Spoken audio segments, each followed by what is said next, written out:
Thank you for welcoming us, Mr. President. I'm really interested in the energy space and the fact that there's a high percentage of clean energy in Kenya. And I'm curious to know what kind of role is the country taking in navigating between the energy transition towards the 100% and also the energy access to households and to the population. Thank you very much. The energy transition conversation is a conversation that informed most of the debate that we had in COP28 in Dubai. It was a very pointed conversation. And there is a realization by everybody, including the reluctant ones, that the future is green. What we need to agree is how we get there. And the journey to the future already began. There are midway interventions, whether we talk about gas, is going to be a very big component of transition energy. The rest of us, like Kenya, are way ahead in the transition to green energy. We're already moving in that direction. And our push is that we already have huge potential of renewable energy. And sometimes the conversation is between the fossil fuel resources we have, like the one we have in Kenya, for example. We have oil in Kenya. And the decision that I have to make is, do I invest in fossil fuel or do I invest in green energy? And we have made a conscious decision that we're going to invest in renewable energy. And to speak directly to your point, we believe it is possible and progressively it is becoming viable to invest in renewable energy. The cost of solar panels is coming down exponentially. The whole investment around that space, though at the moment still looks high, but I believe that shortly it's going to be the cheapest energy source available. So our push is investment and technology to unlock the potential of renewable energy in our continent.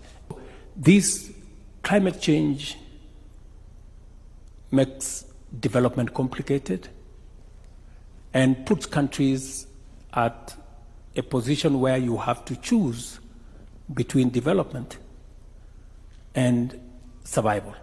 So this is the crisis we face. Thank you so much, Mr. President. Thank you for hosting us here today. My question for you is, how can we as Americans contribute to the future success of Kenya as we go back to our classrooms in Boston and as we become future business leaders? That's a difficult one, because the ambassador is sitting here and I have a pending state visit to the US and I don't want to put that in jeopardy. But let me, let me say this, that the US is a great partner of Kenya.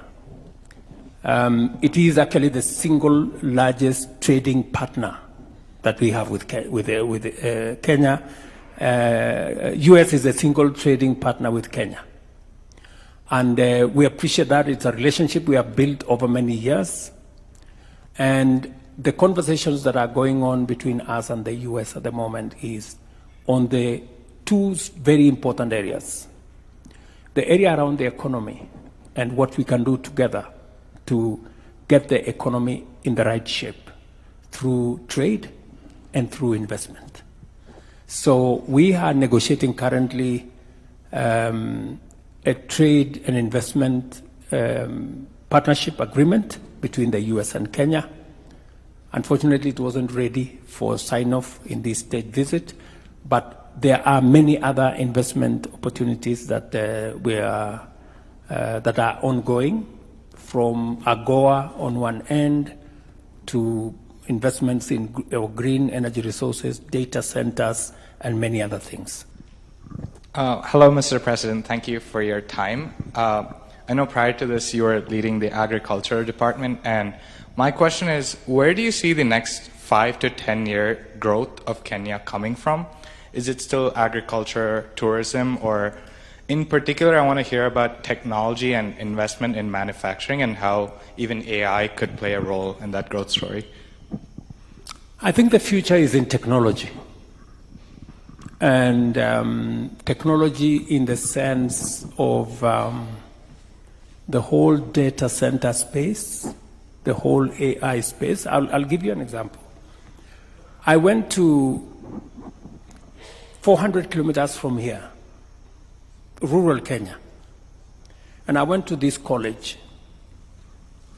We were doing a facility in that college, and I went to see how the progress. And then, of course, I went to this class, and it was an ICT class, and there was this young man called Brian. So I meet Brian, and I asked Brian, okay, so what course are you doing, and how is it going? And then he told me, okay, my course is going on well, but I found something very exciting. Every 2 hours, every day, I can earn some money from working online on a digital job platform because we supplied internet and they have computers. So I went ahead to ask him, so Brian, what exactly do you do? So Brian tells me, I work for an AI company in Germany. Brian has not been to Nairobi, the capital city. He's a village boy. Brian does not have a passport. He's never traveled anywhere. But look at what the internet and technology can do. Before, even as a government, we have wrapped our minds around policy on AI, because we don't yet, we have some sketchy. Brian already works for an AI company. That is how much leap technology can do for us. And that is the reason why the government of Kenya, and we made this one of the 5 pillars of my administration's plan, is a digital superhighway to make sure that we have another 100,000 kilometers of fiber optic backbone around the country. Every ward in Kenya, smallest unit, will have internet. And it's a very big space for us. We believe that is where the future jobs are. That is where future commerce is going to be transacted. And that is where this is going to happen. The next action is on that space, on the technology space. I think that's where the future is. And we will use technology to make sure that we drive efficiency, we drive all the other things we need in all the other sectors.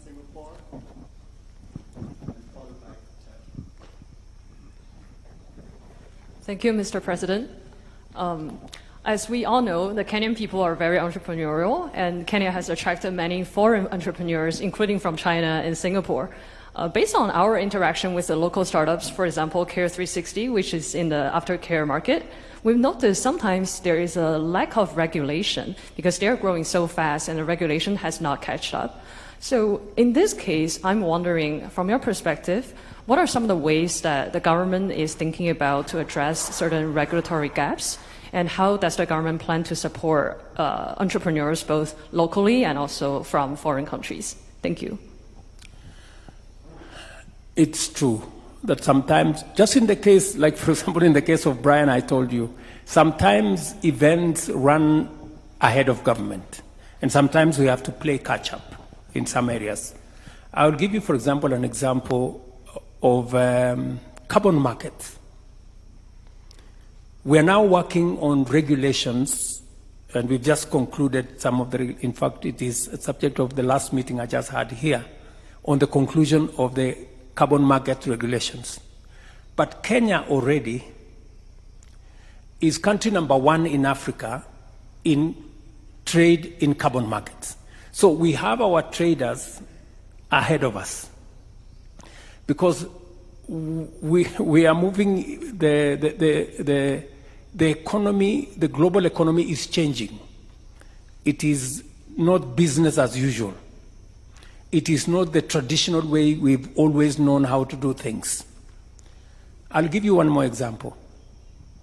Ambassador here has been on my case because of a company called Samasos.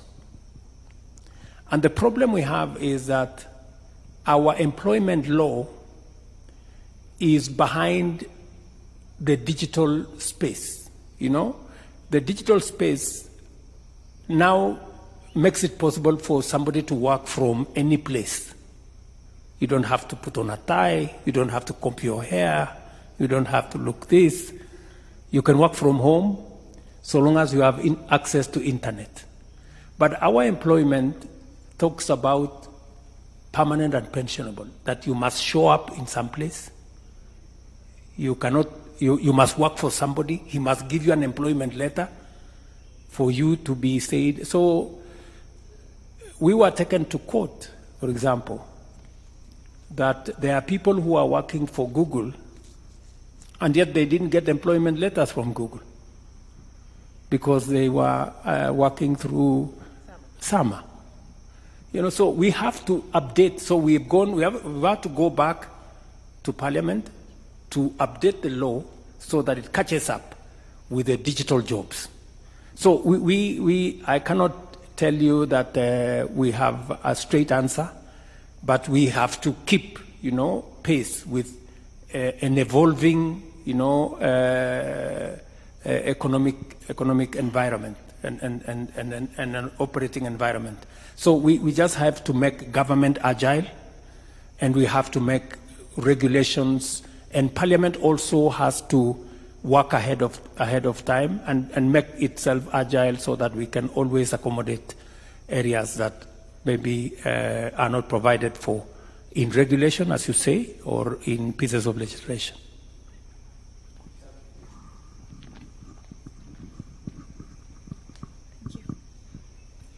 Hi, Mr. President. Thank you for having us.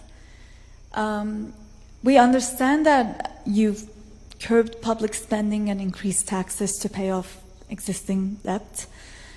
I'm wondering if you could speak to how you made that decision, what trade-offs you've had to consider, and how you think that decision impacts everyday Kenyans today. I think you have been talking to the opposition.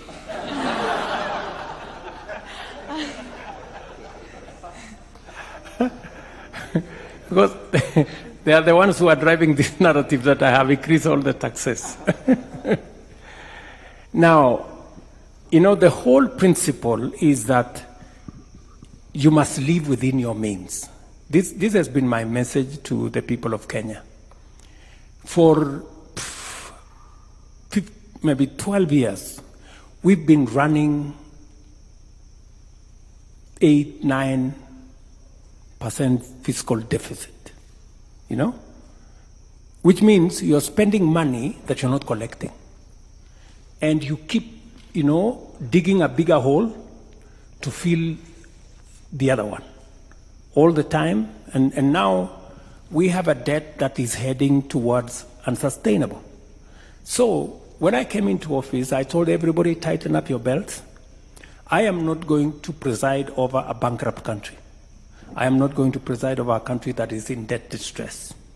We have to cut our spending, you know, and there is no free lunch. And we have to think of what we need to do two fundamental things. Reduce. We cannot spend what we don't have. And number two, if we look at our peers, and you know, Kenyans have been socialized to believe that they pay the highest taxes. But empirical data shows Kenya as of last year, our tax as a percentage of our revenues was 14%. Our peers in the continent is on average between 22 and 25%, which means we are way below, our taxes are way below those of our peers, you know. And I'm not comparing ourselves with OECD countries. You know, countries like France are at 45%, you know, others are higher. So I persuaded and I made a case to the people of Kenya that we must begin to enhance our revenue. Because if we are a serious state, we must be able to enhance our taxes. So my drive is to push Kenya. Possibly this year we will be at 16% from 14%. I want in my term, God willing, to leave it at between 20 and 22%. It's going to be difficult. I have a lot of explaining to do.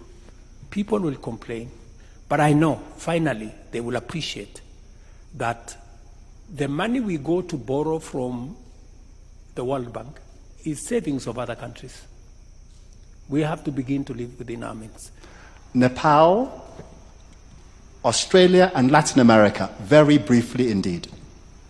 Nepal, Latin America, and Australia. Sure.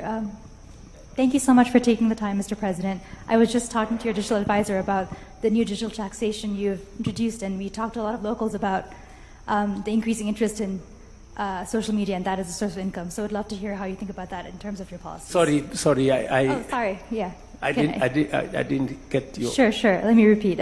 I was just talking to your digital advisor about the new digital tax that's been introduced, as well as a lot of local Kenyans about how there's an increasing interest in using social media as a source of income. So we'd be curious as to how you think about that in terms of your government policies.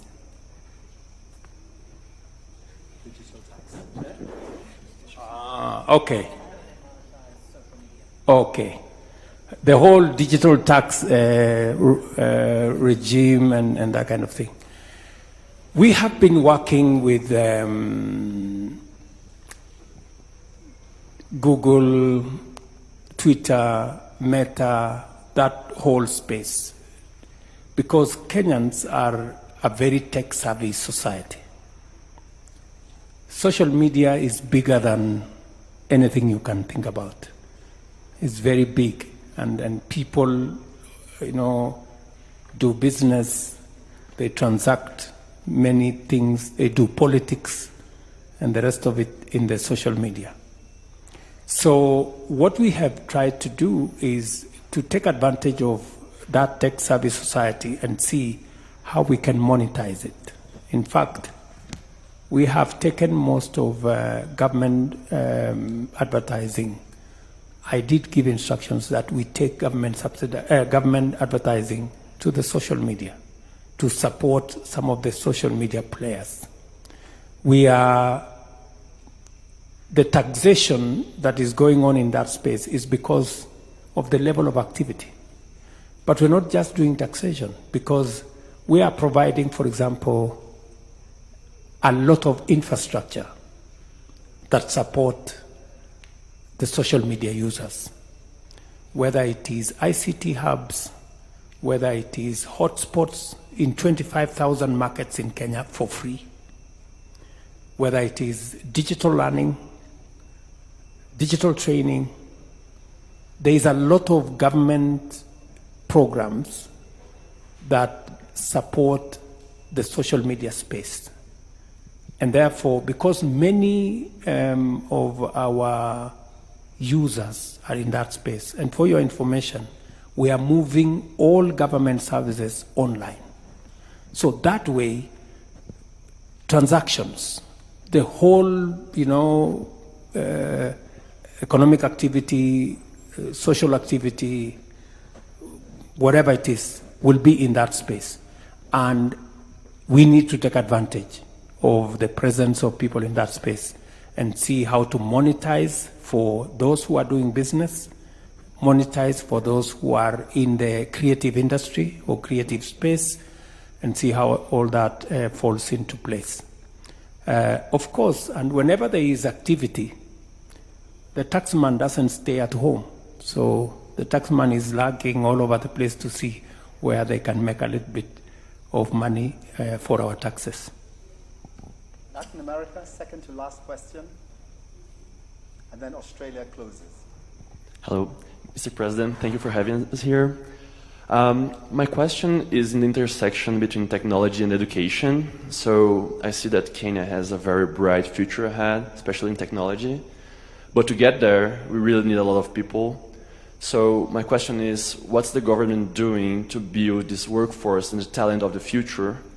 And how do you retain them here in Kenya for it to reach its full potential? Thank you. We spend $5 billion every year on our education. It's the single largest budget of my administration. We spend 30% of our budget on education. So it's a very important sector. And why do we spend that amount of money? Number one, we have a young population. And if you have a young population, the most important aspect is to make sure that they are in school, they get a correct training, they get a correct knowledge. Number two, Kenya prides itself with having the best human capital. And that best human capital is sharpened through education, training, and knowledge. So we spend a lot of resources in that direction. But you know, we have a youth bulge. And sometimes we have more human capital that we are ready to share. So as part of a strategy, we are signing 19 bilateral labor agreements. I think the last one that we were working on is with Germany, because they need our human capital. They are saying, can we share your human capital? And because we live in a global village, you know, we don't mind sharing our human capital with others. So long as it is properly structured, because I think as opposed to migration that is sometimes giving us a challenge in other areas, structured migration is a win-win for those countries that require human capital, labor, and those countries that have labor in excess. So that is the arrangement that we have. We have on one end investing in learning, because it's important for us to sharpen our human capital for our own progress. But we also realize that there is an opportunity for us to share our human capital with others. That's why we ended up with Barack Obama wherever he was. And you may want to know that he came from Kenya, somehow. Can Australia please close? Mr. President, thank you for having us. I guess coming from Australia, I can sort of empathize with the struggles of being caught between Western and Eastern influence. My question for you is, how do you think about the growing influence that national actors like China have? What are the benefits, what are the risks, and how are you thinking about mitigating them? That's another difficult one. It's a delicate balance that we have to walk a tightrope, because every country pursues its interests. And when you pursue your interests, sometimes interests converge. either because of technology or because of social issues or because of history. And so, just like you had Meg say 3 years ago, her biggest space was in China. I don't know if she was still running eBay, whether that would still be the case or she would be thinking differently. So it's the case. You know, we live in a very dynamic world, and progressively you have to look at what are the national interests. Where is technology going? How are your national interests aligned? There are values we believe in, for example, as a country. We are a proudly democratic country. We believe in the rule of law. We believe in government that has checks and balances. These are values that we share with many countries, and we pursue. We also have economic interests. We have social interests. We have cultural ties. So it is informed by many aspects, and that's what eventually determines where we want to go. As someone would say, we want to be friends